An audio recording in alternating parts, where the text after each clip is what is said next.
How simple can a Dungeons and Dragons player character be? Well, the answer is pretty simple. You can write up a character sheet for them, and their backstory is they want adventure and excitement. Boom, done. Now, is that a good D&D character? Is that a good backstory? Well, it can be. With the right player, with the right table, with the right dungeon master, yeah, that can absolutely work. But you might want to be nice to your dungeon master and give them something to work with, because if your backstory is just, I want adventure, or I'm a mercenary, I'm just in it for the gold, and that's all, then don't be surprised if other players get the spotlight more, because the dungeon master has more to work with for them. But I don't want you to think that you have to go too far the other way.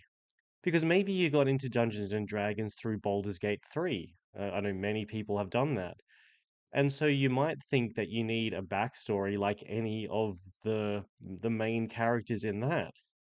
So Gale is a wizard, and then you learn that he's a wizard who has an addiction to magic.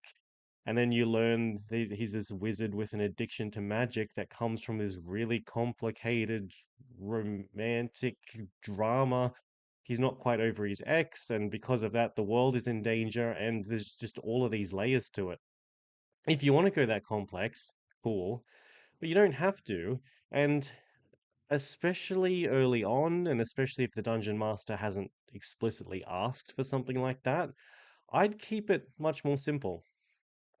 So here are a few of the player characters that I've created over my many years playing Dungeons and Dragons, and you'll see what I mean. Uh, they're simple, but there's enough there to make them interesting. There's enough there for me to use, and there's enough there for the dungeon master to move. So let's get into it. My player character, is a half-elf paladin called Baylor. Now, Baylor is a paladin of the goddess Ioun, is the goddess of skills and knowledge, and he took his devotion to her very seriously. If there was anything that would enhance skills or knowledge, then he was in favor of it. If there was something that diminished that, he would sort of stand back a bit and grumble or swing a sword. And that's a very simple thing, but it already gives me and the dungeon master something to work with. Uh, so straight off of that, there are all sorts of implications for how he acts. For one thing, he really likes libraries. He really likes dojos and academies and anywhere where people train. And he doesn't so much like alcohol because alcohol diminishes your skills and diminishes your memory and your knowledge. So even there's some very simple things that come off of that, but still quite good. The other thing he had going for him is he had a mysterious bracelet. It was an heirloom handed down from his father on his human side, and he didn't know what it was. It was just a question that had always stuck with Baylor. Is what's this bracelet? Why did my family think this is so important? What does it do? Where does it come from? And this also gives something for the dungeon master to do because it's like, hey, here's a little bit of a mystery. Here's something that I can tie into the overarching plot. And that was it. That was the entire backstory. And it's two things, but notice that they're quite different things. One of them more sort of favors me and how I role play, so his fondness of Ioun. One of them, as basically I have this bracelet, and that's where my knowledge ends. Dungeon Master, over to you.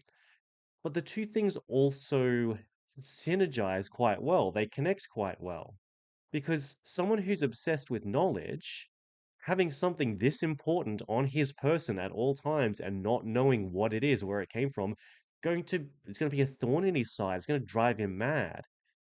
And so off of that, be able to generate all sorts of meaningful decisions and role-playing moments, and it's just really fun to play.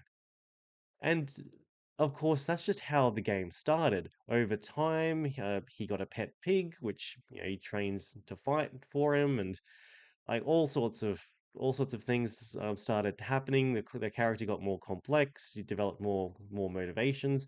Those emerged naturally through gameplay, which is a pretty good way of discovering just how this character works. Another character I'm really quite fond of.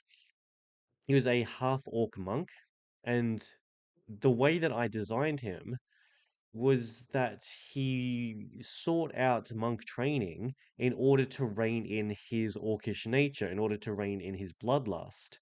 So the practice of self-discipline, self-mastery, self-control was very appealing to him. And so he embraced that, and this is how he decided to live his life.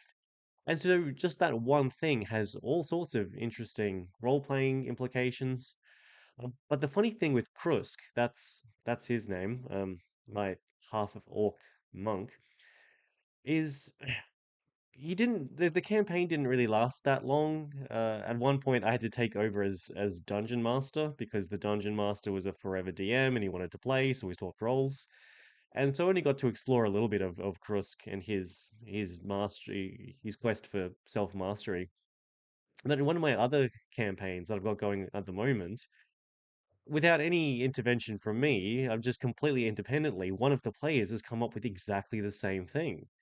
There's this half orc who is a monk because he wants to control his bloodlust. He hates the idea of losing control and giving into his anger. And it's a really nice coincidence, but it's also means that I've got a bunch of preloaded stuff. So there are these moments where there's an opportunity where I'm thinking this is what I would have liked Krusk to have experienced. Never got the chance to. And of course, the player is very different from me, so they're taking it in a very different direction than I was going to, which is awesome. And it's just this really cool thing where it's a very simple idea, and yet it's rich enough. If you were writing a novel, if you were like writing the film script for a movie, this is enough to carry the core concept of that story. You need to put some plot around it, of course. There needs to be some conflict.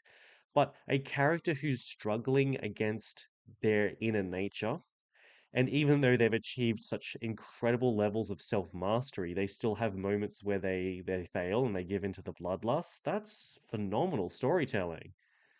Like you put a decent plot around that, you put some decent conflict around that. That's amazing stuff. And so the point of all of this waffling is just to say, have a think about what it is that could make your character interesting for you to play and for your dungeon master to bounce off. And it doesn't have to be complex. If you pick two simple things that naturally fit together, that's pretty cool. If you pick two simple things that sort of conflict with each other, that could also be really cool. They might be someone who likes very delicate and small things, like perhaps they're a practitioner of origami, but with very small pieces of paper. And the weapon that they carry is the biggest weapon that they can find. It's this enormous warhammer. That is a rather simple idea, but that and a couple of things like that could very well be all that you need to create the core of a really cool character.